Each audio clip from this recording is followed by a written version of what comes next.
আপনারা সতর্ক হয়ে গরুর গোস্ত কিনবেন। আসসালামু আলাইকুম।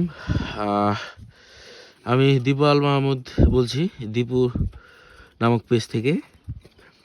তো দুই ঘন্টা হইব না, 2 ঘন্টা প্লাস দাঁড়াই থেকে 2 কেজির উপরে হবে, 2 কেজির প্লাস গরুর গোস্ত আনছি। তো আমি অনেকক্ষণ কথাবার্তা বলে আমি মনে করছি যে আমাকে অনেকক্ষণ দাঁড়া করে রাখার পর যে মনে হবে যে আমাকে হয়তো সলিড মাংস দিছে বা আমি সলিড মাংস পাবো, কিন্তু ফকিন্নি যে মনে করলেন যে খাইছ যে হারায় না, এটা তার প্রমাণ। আজকে দেখেন 2 ঘন্টা 3 ঘন্টা দাঁড়ায় থেকে আমাদের কি করছে, সলিড মাংস দিছে, কথা শুনছে, কিন্তু যে যার একটা যে খাইছত আছে না, খাইছত জিনিসটা যেটা নিজ জীবনে ভুলতে পারবো না। ও বড় লোক হোক আর ফকিন্নি হোক, ও জীবন বলতে পারবো না। ও যদি কোটিপতি হয়ে যায়, ফকিন্নির স্বভাবটা যে ফকিন্নি, ওই বড় লোক হইলে ওর ফকিন্নি স্বভাব থেকে দেবো। যার স্বভাব, এই কারণে কথাটা বলা যে এই যে দেখছেন গরুর গোস্তটা দিছে, সলিড সব দিক দিয়ে দিছে, তারপরে ওর তেল দিতে হবে। এই যে তেলের খণ্ডটা দিছে, আর এই যে হচ্ছে দেখছেন কতবার একটা তেলের খণ্ডটা দিছে, এটা ওই দিব। আর সব সলিড গোস্ত, সবগুলাই সলিড।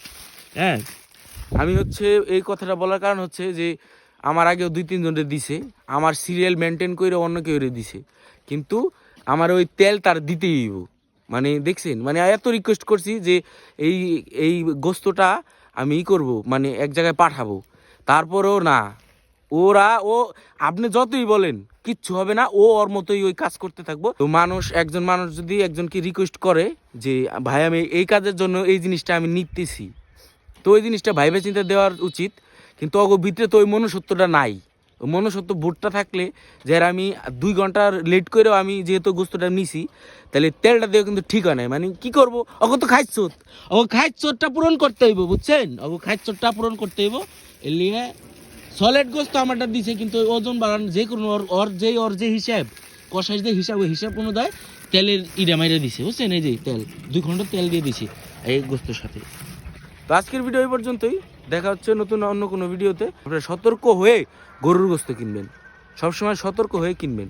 যে কোনো গরুর গোস্ত হয় না, যে কোনো জিনিস সতর্ক হয়ে কিনবেন। সব ভালো থাকবেন, সুস্থ থাকবেন। আল্লাহ হাফেজ।